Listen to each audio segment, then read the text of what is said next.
বুদ্ধি গঠিত হইয়াছে সেই ব্যক্তি উহা পাইতে ইচ্ছা করে।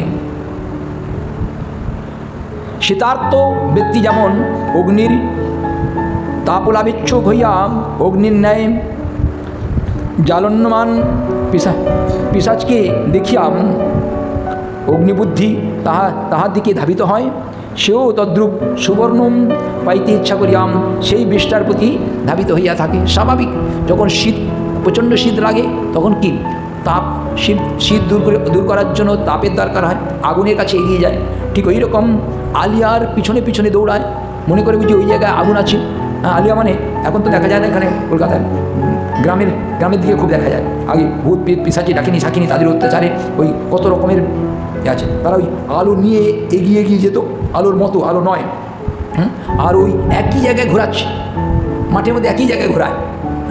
অনেক ওই বিবাহ করতে যাচ্ছে, ওই আলিয়ার পিছনে যদি পড়ে যায়, তাদের কাছে অনেক আলো আছে, লোকজন আছে, তার সত্ত্বেও ওই দূরে দেখছে একজন একটা লাইট নিয়ে আস্তে আস্তে এগিয়ে যাচ্ছে, ওইটাই তো রাস্তা। বাস তাকে ফলো করে ওই সারা মাঠটা ঘুরছে। এদিকে লগন সব বয়ে যাচ্ছে, হায় হায় গেল, বর আসছে না কেন? ওই রকম ভোর হয়ে গেছে, আরে কি কোথায় ঘুরছি রে? বা ঠিক ওই রকম আমাদের সংসার চক্রে ওই রকম দুর্বুদ্ধিরূপ আলিয়ার পিছনে যদি আমরা ঘুরে বেড়াই, তাহলে আমাদের ওই সুখ বা জ্যোতিরূপ অগ্নির প্রতি ধাবিত হয়ে সে তদ্রূপ ওই পিশাচের পিছনে স্বাভাবিক ঘুরে বেড়ায়, সেটা স্বাভাবিক বিষয়রূপ বিষ্ঠার প্রতি ধাবিত হইয়া থাকে।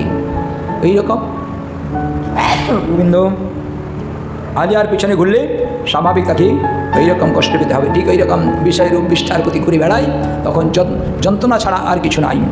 তাই কদাচিন নিবাস পানীয় দ্রব্যনেকত্ব জীবনাভিনিবেশ এতস্যাং সংসারট ব্যমিমিতস্তত পরিধাবতী প্রকৃষ্টরূপে ধাবিত হয়। কখনো বা নিবাস, জল, ধন, প্রতি বহুবিধ আপনার জীবন ধারণ পোষণ উপযোগী বস্তু সময়ে অভিনিবিষ্ট হইয়া পুরুষ এই সংসার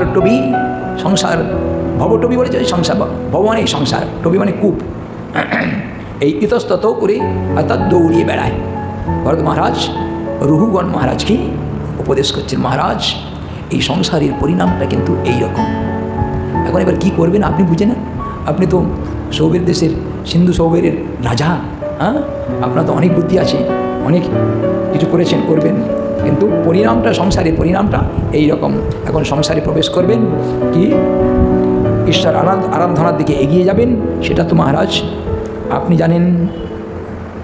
কচিচ্চ বাতো পময়াম প্রমোদয়া রোহু মারুপিত সৎকালো রজসাম রজনীভূত ইবা সাধু মর্যদো রজস্ব লাক্ষ দেবতাম অভিরজস্বলম মতির্নম বিজানাতি। কোথাও চক্রবাত সদৃশ প্রমোদা কর্তৃক কোড়ে আরোপিত হইয়াম তৎকালে জাত রজতুল্য কামবেগে তাহার বিবেক নষ্ট হইয়া যায়। স্বাভাবিক, অনেক সময় দুপুরের দিকে কখনো কখনো এরকম এক জায়গায় ঘূর্ণি হাওয়াটা ঘুরতে কত কুটিমাটি ধুলোবালি নিয়ে সব আকাশের দিকে উপরে উঠে যায় না? ওকে আমাদের ভগবান কৃষ্ণচন্দ্র ছোটোবেলায় যখন লীলা করেছেন, তিনাবর্তা অসুর ওই রকম তিন আবর্জনকে নিয়ে ঘুরতে যাকে ওকে দেখতে না পায়, ওই রকম আবরণ করে ঘুরতে চক্ষু দিয়ে আস্তে আস্তে মা যশোদার দিকে এগিয়ে আসছে। কৃষ্ণ বললে, আরে এক্ষুনি তো মাকে স্পর্শ করবে। তখন কৌশল করে নিজে ভারী হয়ে গেল, ভারী হয়ে যেতে মা তো তার ছেলেকে ধরে রাখতে পারছে না, নামিয়ে দিল। এটা ভগবানের ইচ্ছাতে, বা মা যেই ভিতরের দিকে গেছে, আর তখনই যেন হাতে ধরে ওই তিনাবর্তা অসুরের হাতে নিজেকে সমর্পণ করে দিলেন, সুযোগ করিয়ে দিলেন। ওই তিনাবর্তা অসুর ঘূর্ণিপাকে ঝড়ে ধুলো বালি কাকর মানে পাতা কোটা উঠি মাঠে সব ঘোরাতে কৃষ্ণকে তুলে নিয়ে আকাশ মার্গে উঠে গিয়ে নিজ মূর্তি ধারণ করেছেন। তখন এবার ভগবান ছেড়ে দেবে? বাস গলা ভালো করে ধরে মার ঘুষি এমন বক্সেন দিল, বা তিনাবর্তা ওখানেই পঞ্চত্ব প্রাপ্ত হল। ঠিক এইরকম বিষয়রূপ ঘূর্ণিপাকে জগতের জীব ঝঞ্ঝাবাতের মধ্যে পড়ে যায়। বাপরে, তখন সত্য রজতম গুণের যখন ঝড় ওঠে না, তখন আর চোখে মুখে দেখতে পারে না। কামরূপ বেগ, কামের বেগের ঘূর্ণিঝড়ের, হ্যাঁ, আমরা উত্তর চব্বিশ পরগনায় একবার গেছিলাম, কেবল প্যান্ডেলে বসে কেবল গুরুবন্দনা জয়ধ্বনি দিয়ে গুরুবন্দনা, আচার্য মা ছিল, গুরুবন্দনা করেছে, বাস এবারে ঝড় আরম্ভ হলো। তো ঝড় আরম্ভ হলো, যে ঝড় আরম্ভ হয়ে গেছে সব তো সামনে যারা বসেছে তারা তো সব চলে গেল, আমরা যাচ্ছি না। হ্যাঁ, বাস আমরা কীর্তন করছি, এমন ঝড় হলো, কোনো মতে বসে যাচ্ছেন। তারপরে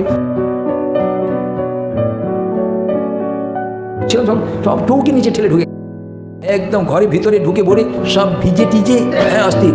যত গাছপালা, কত লোকের কত ক্ষতি হয়েছিল তার ইয়ত্তা নাই। আমাদের প্যান্ডেল কোথায় উড়িয়ে নিয়ে চলে গেল। এক প্যান্ডেল যখন হয়েছিল তার চিহ্নই নাই। এমনকি খুব কত হাজার টাকার জিনিস, রিপু ইন্দ্রিয় বলে কামের বেগের আবর্তনের ঘূর্ণি পাকে আমার ইহকাল পরকাল সব নষ্ট হয়ে যায়, এবং সেই কামে অন্ধ হইয়াম বিধিমার্গের মর্যাদা লঙ্ঘন করে চোখে মুখে দেখতে পাই না, তো কী করবে তখন? বাস এমন বেগ সামলাতে পারবে না। ইচ্ছা রাত হলো ছেড়ে দে মা, কেঁদে বাঁচি, বল না ছাড়ছি না, তখন ছাড়বে না। বাস তখন সেই তার ওই মর্যাদাদিক্রমের সাক্ষী স্বরূপে যে চন্দ্র সূর্য আদি দিক দেবতাগণ সাক্ষাৎ বর্তমানে রহিয়াছেন, তাহাদিগকে স্বীয় মহান্ধ চক্ষে অন্ধকারের ন্যায় দর্শন করিয়াম তদ্বিষয়ে জানিতে পারে না। স্বাভাবিক এমন কামের বেগ সূর্য, চন্দ্র, গুরুজন, সমাজ, ধর্ম, অধর্ম সব কিছু আমাকে অন্ধ করে দেয়। ওই অন্ধের মধ্যে ঘূর্ণিপাকের মতো চক্রবাত, ওইরকম কামের বেগকে চক্রবাত বলেছেন। ঘুরিয়ে ঘুরিয়ে একদম এমন আছাড় মারে, অস্তিত্ব সব কিছু ভুলিয়ে দেয়, তার আর অস্তিত্ব কিছু থাকে না। কচ্ছিৎ সক্রিয় গত বিষয় তৈতর্থ স্বয়ং পরাভি ধ্যানেন বিভ্রসি স্মৃত তৈব ময়ি দ্বিতয় প্রায়ংস্তা নেবাভিধাবতী। পুরুষ যখন, আমাদের জড়ভরত মহারাজ তিনি এই দেশের একজন বড় রাজা ছিলেন, অর্থাৎ এই রাজ্যের খবরটা, প্রজাগণের খবর, পরিস্থিতির খবর ভালো করে জানতেন।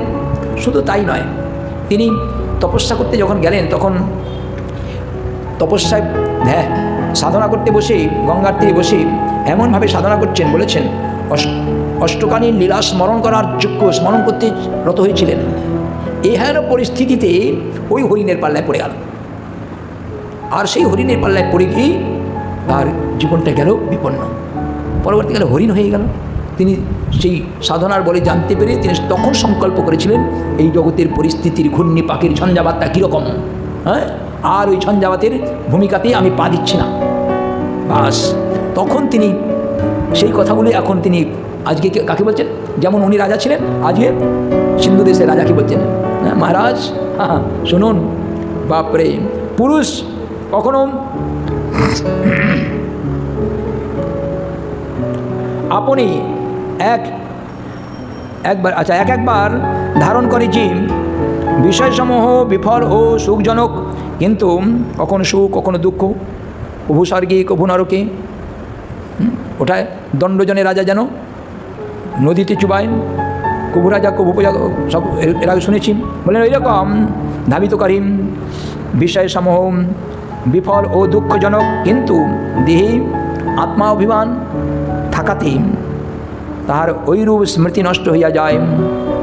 প্রথম থেকেই বলেছিলেন এই আত্মতত্ত্বের কথা, সাংখ্যযোগের কথা। জড়ভরত মহারাজ বললেন, মহারাজ বড় মূর্খ কাকে জানেন? কে? এই দেহকে আত্মবুদ্ধি যে করে, একদম ফার্স্ট ক্লাস ফার্স্ট মূর্খ। হ্যাঁ, যত রূপ থাকুক না কেন, যত ফুটানি থাকুক না কেন, ওর মতো মূর্খ আর কেউ নাই। আর শুধু মূর্খই নয়, বড় অসুরও বটে। আমাদের আচার্যগণ শঙ্করাচার্যের কথা বলতে গিয়ে রামানুজাচার্য, মধ্যাচার্য এরকম বলেছেন, অসুরের মধ্যে সর্বশ্রেষ্ঠ অসুর হচ্ছে এই দেহে আত্মবতী, বোধগম্যের মধ্যে যারা এসছে বড় অসুর। বললেন নিরিষ্ঠারবাদীগণ অসুর বলেছেন, মূর্খ বলেছেন। এখানেও জড়ভরত মহারাজ সেই কথাই বলছেন।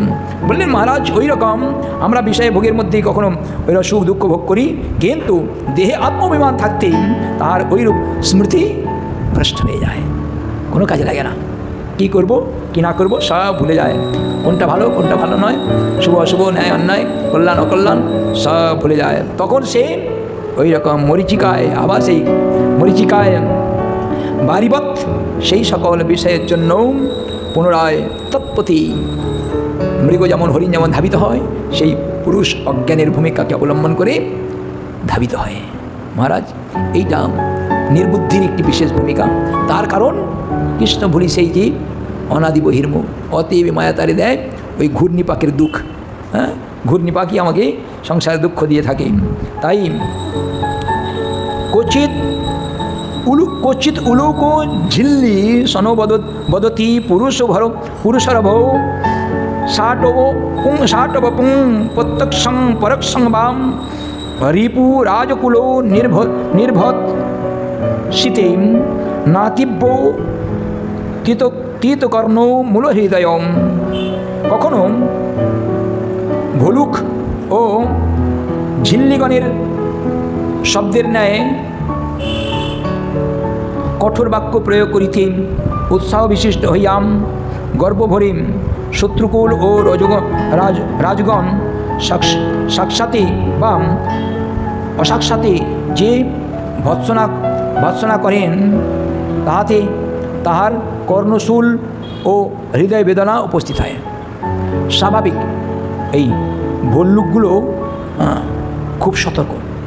আমরা কোথায় গেছিলাম জানো? এই মালকানগিরিতে গেছি, আর ওইরকম গাড়ি করে আসছি, আর প্রচণ্ড ঝড় বৃষ্টি, এমনভাবে একটা রাস্তার উপরে গাছ উল্টি পড়লো, গাড়ি আর আগে যাচ্ছে না। তারপরে সেখানে রাস্তায় দাঁড়াবার মতো পায়নি, কোন গাছ এসে গাড়ির মধ্যে পড়বে সে, ও কী করলো, ফাঁকা মাটির উপর দিয়ে গাড়ি চালিয়ে দিল। এই কতক্ষণ আর গাড়ি যাবে, চাকা বসে যাচ্ছে। যে কোনো রকমে ওই জায়গায় একটা ঝুপড়ির মতো ছিল, সেখানে রাধে করে ঢেলে ঢুকলাম। হ্যাঁ, ঢুকে সেখানেও দাঁড়াবার মতো উপায় নেই, গাড়ি তো ওখান থেকে ওঠাতে পারলাম না, আমরা রাস্তায় উঠতে পারছি না, আমরা যেখানে দাঁড়াবো সেখানে উপায় নেই। কোনো রকম বৃষ্টি থামলো। এইবার ওখানে যারা আমাদের গাইড করছিল তাদের বলল, মহারাজ এই রাস্তা চিনতে পারবো? বলে হ্যাঁ। কত রাস্তা? অনেকটা রাস্তা, 5-6 কিলোমিটার রাস্তা। বাস চলো। হ্যাঁ, বাস আমরা তো বেরিয়ে পড়লাম। এইবার ভল্লুকের দল বেরিয়েছে। আর এই সব ওরা তো জানে, চুপ মহারাজ, একদম চুপ। হ্যাঁ, লাইট জ্বালা যাবে না, কথা বলা যাবে না। ভল্লুকে ওই ওই গাছের মধ্যে ঝিঝি পোকাগুলো, ওই ঝিঝি পোকাগুলোকে শব্দ পেয়ে ওরা প্রচণ্ডভাবে চিৎকার করে। ঝিঝি পোকার আওয়াজ শুনতে পারে না, ওই ঝিঝি পোকার আওয়াজ শুনতে না পেরে তারা এলোমেলোভাবে ওই রকম ঝিঝি পোকার শব্দের এদিকে ওদিকে দৌড়ে বেড়ান। ঠিক ওই রকম অহংকারী ব্যক্তি ভল্লুকের মতো। হ্যাঁ, এই আমাদের সাক্ষাৎভাবে যত রকমের ওই রকম আমাদের ইন্দ্রিয়ের উপদ্রবের ভৎসনা তারা ওই তর্জগর্জ করে তাদের হৃদয় বেদনা ব্যথিত করেন। কত করে জীবকে বোঝাতে চাইছি কীরকম, হ্যাঁ, সংসার টবিটা ভবকূপটা কীরকম, সংসার থেকে উত্তীর্ণ হবার পরিস্থিতি কোন ভূমিকা নিয়ে আমরা চলছি, সেই কথা কত রকমের ভূমিকা দিয়ে বোঝাতে চাইছেন। বললেন সযদাম, আর একটা বলে নি, সযদা দুগ্ধপূর্ব সুকৃতিস্তদাম কারাদ্য পুণ্য দ্রুতমলতাম বিষয় দোপানম বধুভয়ার্থ শূন্য দ্রবিণান জীবন মৃতান স্বয়ং জীবনম ম্রিয়মানো উপধাবতী। আরও সুন্দর করে এখানে বলছেন, জীব পূর্বসঞ্চিত পুণ্যফল ভোগ করিয়াম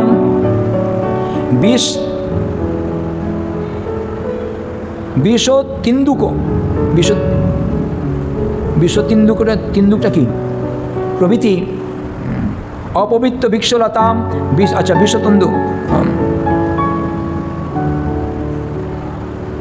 বিষতিন্দুক প্রভৃতি অপবিত্র বৃক্ষলতা ও বিষ কূপপত্য অহিক ও পারত্বিক উভয়ার্থশূন্য ধনকে আশ্রয় করে এবং তাহার নিমিত্ত স্বয়ং ম্রিয়মান হইয়া জীবন মৃত্যু ধ্বনির ন্যায় ধাবিত হয়। স্বাভাবিক পূর্বসঞ্চিত কিছু পুণ্য ফলে এই জগতে সুখ এবং দুঃখ লাভ করে। কর্মফল অনুসারে আমাদের ধন রাখার জায়গা নাই। মায়ের গর্ভ থেকে ভূমিষ্ঠ হতে না হতে তার নামে 3 করোড় টাকা লিখে রেখেছে। আরে তুই জানি না, মুখ ফোটে না, বুল ফোটে না। ওই রকম জন্ম না হতে হতে মায়ের গর্ভ থেকে রোগ নিয়ে বেরোচ্ছে। হ্যাঁ, অন্ধ হয়ে চশমা না লাগালে পিটুকে দেখতে পাবে না। হ্যাঁ, বলেন সুখ দুঃখ কর্মের ভূমিকাকে অবলম্বন করেই পূর্ব স্বীকৃতি স্বাভাবিক। ওই রকম বৃক্ষরোপণ করে, কোনো সব বৃক্ষে আম ফলে? হ্যাঁ, খেজুর গাছে আম ফলবে? বাবলা গাছে আঙুর ফলবে? না।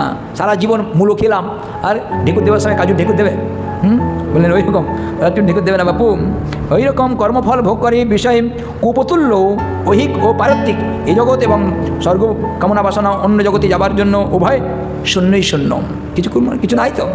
বললেন এইরকম শূন্য, এইরকম শূন্য ধনকে আশ্রয় করে এবং তন্নিমিত্ত যার দ্বারা যেটা করলে কিছু হবে না সেইটা করার নাম শূন্যকর্ম। স্বাভাবিক আমরা বলে না, আমরা আরে মন চঙ্গা তো কঠোরই মে গঙ্গা। ধর্ম মানে কি? মনের মধ্যে যা আসবে সেইটাই করার নাম ধর্ম। হ্যাঁ, আমরা একটু আগে কী যেন আমাকে বলছিলাম, হ্যাঁ বলছেন কি ভগবান কী যেন মনে আসছে না, ভগবানও তো কর্মফল ভোগ করে। হ্যাঁ, ভগবানও তো দুঃখ পেয়েছে। হ্যাঁ, বোধগম্যের মধ্যে নাই জীব আর ভগবানের মধ্যে পার্থক্যটা কী?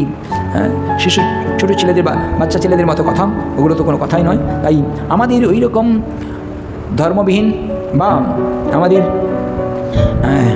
সত্তাবিহীন যে সত্তাকে অবলম্বন করে আমরা বসে আছি, আর বসার একটা সত্তা আছে, আধার আছে প্রত্যেকের। এটা ধর্মের একটা সত্তা আছে, ঈশ্বরের একটা সত্তা আছে, জীবের একটা সত্তা আছে।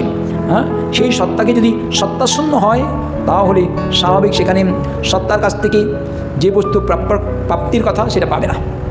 ঠিক এরকম জলে যদি মনে করি ছানা আছে, জলটাকে ভালো করে ঘোরাঘুরি করলে ছানা বেরোবে? লেবু দিলাম, ফিটকিরি বলে দিলাম, যেমন পাওয়া যাবে না। বাস্তব বস্তুটা কি? দুধের মধ্যে ছানা পাওয়া যায়, এইরকম দুধটা বাস্তব বস্তু, দুধের মধ্যে ছানা আছে, এটা বাস্তব বস্তু। এই বাস্তব বস্তুর জ্ঞান যদি না থাকে, অবাস্তব বস্তুতে বাস্তব জ্ঞান, অবাস্তব বস্তুতে জ্ঞানটা হারিয়ে বাস্তব জ্ঞানটা হারিয়ে ফেলার নাম অবাস্তব, ওই আলিয়ার পেছনে ছোটা। তার জন্যই বলেছেন কর্মহীনতা এবং ওই রকম ধনশূন্যতা স্বয়ং ম্রিয়মান জীবন্ত মৃত, ম্রিয়মান হইয়া জীবন মৃত ধনীর নিকট ধাবিত হয়। নির্ধনের দিকে ধন পাবার ইচ্ছা করা, সত্তাহীন বস্তুতে সত্তা বস্তু পাবার ইচ্ছা করা, এইটা স্বাভাবিক আলিয়ার পিছনে ছোটাই একমাত্র বিশেষ। ওই রকম হ্যাঁ, ওই কী বলে নিম গাছ বসিয়ে আঙুর পাবো, আঙুর খাবো, ওইটা যেমন হয় না। বিষ গাছ বসিয়ে সেখানে অমৃত চুষবো, হ্যাঁ, যেমন হয় না। ঠিক ওই রকম অপকর্মের ফলে আমি শুভকর্ম তার দ্বারা পুণ্যভোগ করব, স্বীকৃতি লাভ করে বৈকুণ্ঠে যাব, যেমন আমাদের নির্বুদ্ধির কার্য। ঠিক ওইটা যথেষ্ট নয়। এই রকম যারা ছুটে তাদের জীবন মৃতের কথা বলেছেন। জীবিত থাকলেও মৃতই মৃত, কেননা সত্তার জ্ঞান নাই, সত্তাবিহীন, সত্তার সম্বন্ধে জ্ঞানশূন্যতার জন্য তারা ওই রকম জীবন মৃত হয়ে ঘুরে বেড়ায়। পরবর্তীকালে কী বলতে চাইছেন সে কথা আমরা পরে শ্রবণ করব। শ্রী রাধে।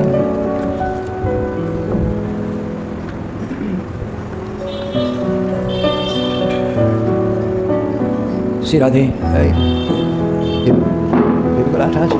ফেভিকল আঠা আছে?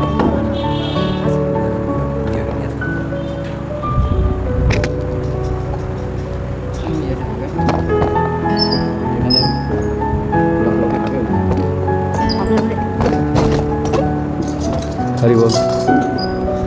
জয় রাধে, হরে কৃষ্ণ। ভবার নবে পড়ে আকুল পরাণ, ভবার নবে পড়ে আকুল পরাণ, কিসে কুল পাব না পাই সন্ধান,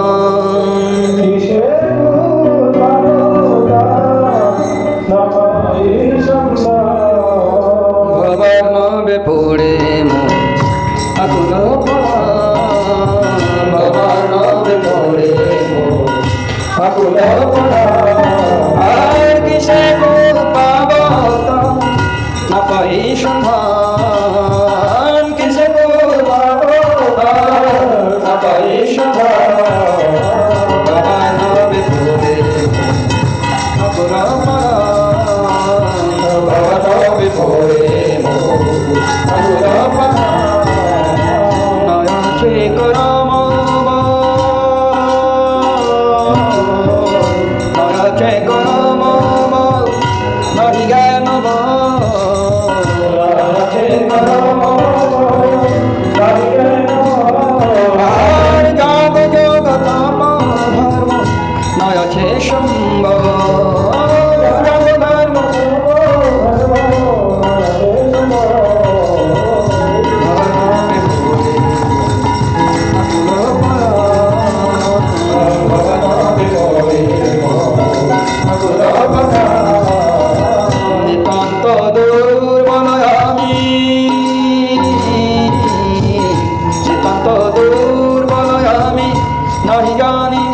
না জানি সাঁতার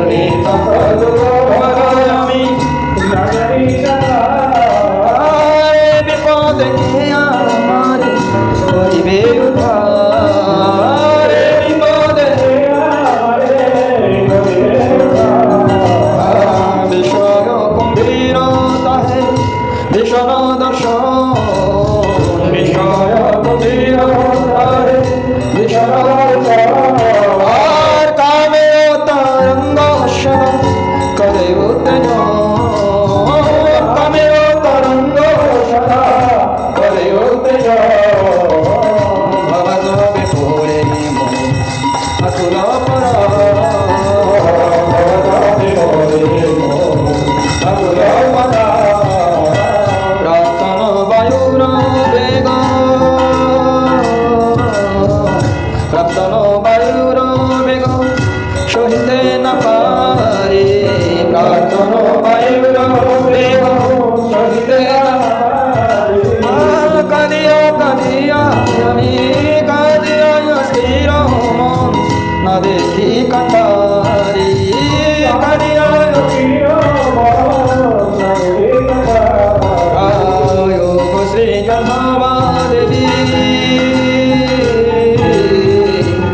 শ্রী জন্মা দেবী এ রাশি করুণা শ্রী জন্মা দেবী এ রাশি করুণা আজ নিজ গুণে আজ নিজ গুণে আজ নিজ গুণে খুঁজাও যন্ত্রণা আজ নিজ গুণে খুঁজাও যন্ত্রণা ভগবান ভোলে আকুল মরা আকুল মরা তোমার শ্রীচরণ করি তোমার শ্রীচরণ করি করিয়া আশ্রয় তোমার শ্রীচরণ করি করিয়া আশ্রয় ভবন ভাব করেছি নিশ্চয় ভবন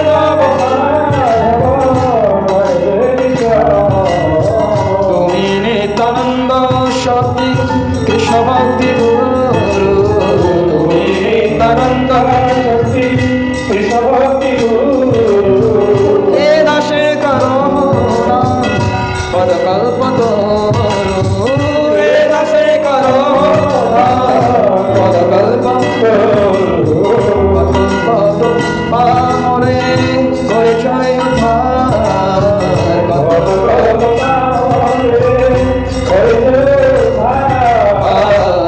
কত পামরে রে করেছ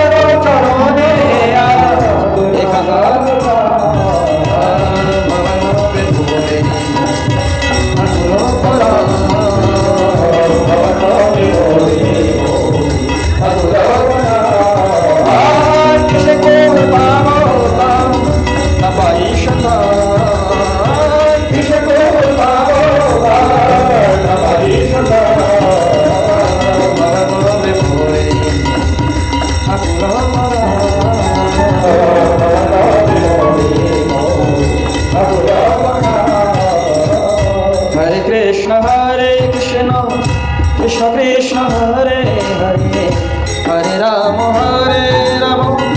Rama Rama Hare Hare Hare Krishna Hare Krishna Krishna Krishna Hare Hare Hare Rama Rama Hare Hare Hare Krishna Hare Krishna Krishna Krishna Hare Hare Hare Rama Rama Rama Hare Hare Hare Krishna Krishna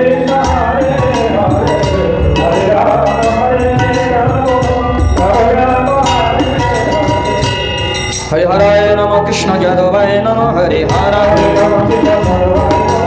যাদবায় নম হরে কেশবায় নম গোপাল গোবিন্দ রাম শ্রী মধুসূদন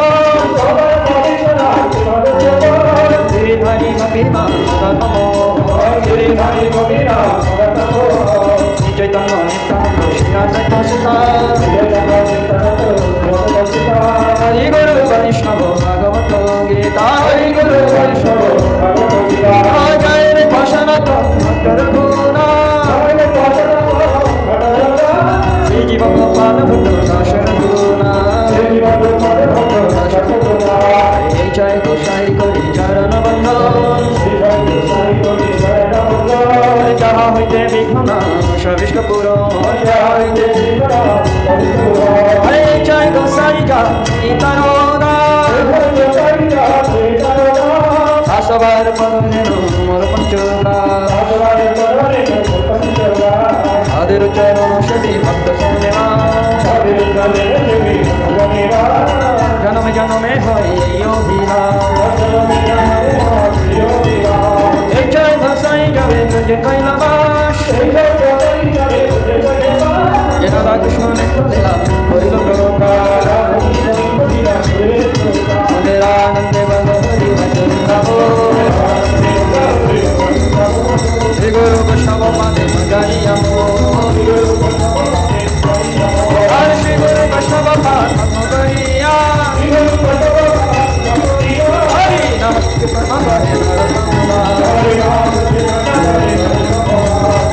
কৃষ্ণ হরে হরে রাম হরে রাম রাম হরে হরে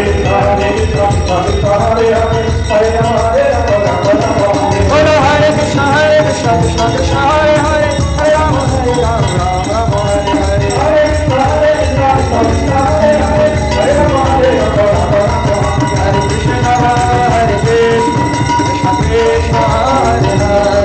হরে রাম রাম রাম হরে হরে হরে কৃষ্ণ কৃষ্ণ কৃষ্ণ হরে হরে হরে রাম রাম হরে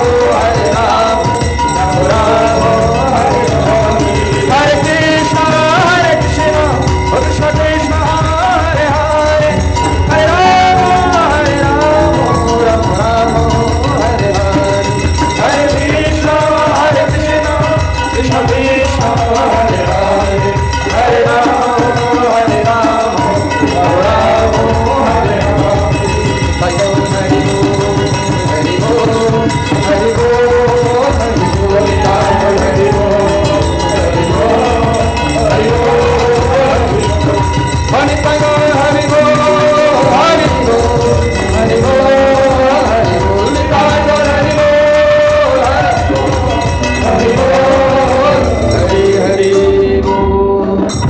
निताय गौर प्रेमानंदे हरि हरि बोल भवन मंगलमय संकीर्तनम की जय श्री श्री गुरु गौरांगंधार विकाग्रधार जी की जय राधा मदन मोहन राधा गोविंद राधा गोपीनाथ जी की जय अस्मद गुरुपाद पद्म विष्णुपाद शत शिष्यमाद भक्ति विजय वैष्णव स्वामी गुरु महाराज जी की जय जय ब्रह्मद्रपान गौरी गुरुवर्ग की जय अनंत गुरु वैष्णव वृंद की जय भगवान मंगलमय हरिनाम संकीर्तन की जय जय एकादशी तिथि वाला की जय पालनकारी समस्त भक्तवृंद की जय निताय गौर प्रेमानंदे हरि हरि बोल पंचकृति जय जय श्री राधे श्याम আগামীকাল একাদশীর পারণ একটু শুনে নেন 7টা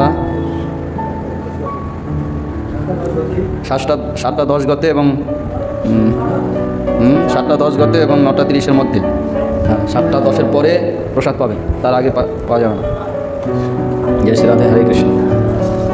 আগামীকাল দ্বাদশীর প্রসাদ মঠে সকলে আসবেন। জয় শ্রী রাধে হরে কৃষ্ণ।